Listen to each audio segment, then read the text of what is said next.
The text I sent was simple. My surgery's on the 12th, just need someone to drive me home. My sister's reply came in seconds. LOL, you actually thought we'd miss Cabo for that? Then my mom chimed in, don't guilt us, this trip's been planned for months. I stared at the screen. My fingers didn't shake. My heart didn't race. I just typed 2 words back. My mistake. And I meant it. It was my mistake to think family meant showing up when it mattered. My mistake to expect love where there had only been convenience. But that was the last mistake I made. They weren't cruel all at once. That's how they get you. When I was younger, my sister, Danny, braided my hair before school. My mom packed lunches with notes that said, "You've got this." It felt safe. Until it didn't. Somewhere along the years, care turned into commentary, support into sarcasm.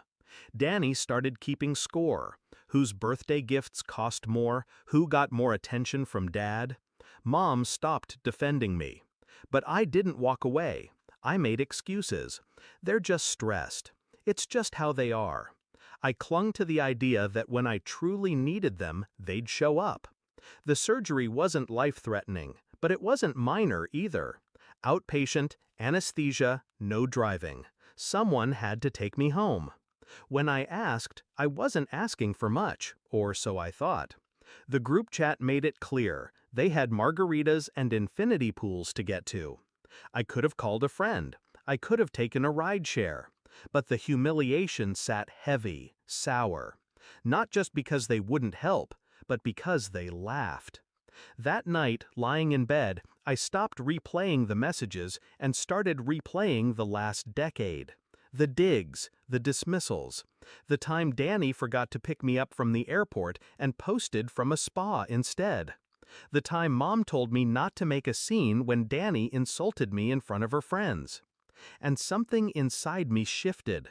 I wasn't going to explain my hurt anymore. I was going to make them feel it. The plan started with one phone call, to my surgeon. I asked for paperwork, something official, something that looked concerning. Then I spoke to the hospital's patient liaison. I told her the truth. My family wouldn't be there after my procedure, and I needed a protocol in place in case they called. I didn't have to lie.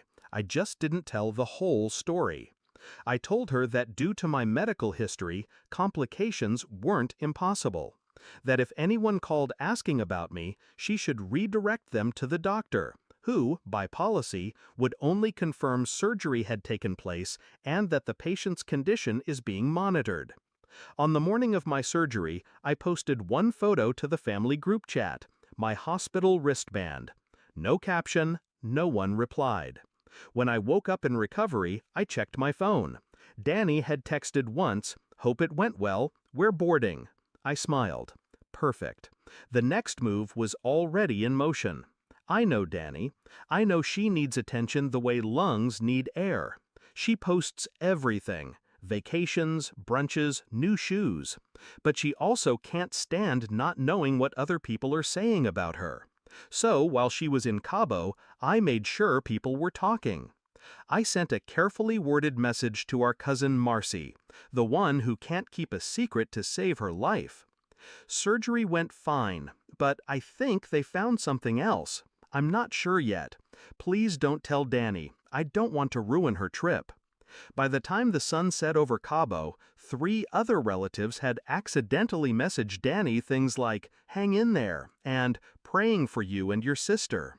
Danny called the hospital the next morning. I wasn't there to hear the conversation, but the nurse told me later, with a hint of disapproval in her voice, that Danny's tone went from bored to frantic in under a minute. The nurse repeated the protocol. The patient's condition is being monitored. And when Danny demanded details, she got the same line, over and over. That was when the first crack formed. By day 3, Danny had stopped posting beach photos.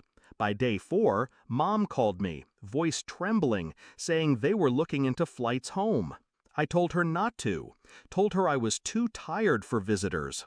Let them stew under the Mexican sun, wondering if they'd abandoned me at the wrong time.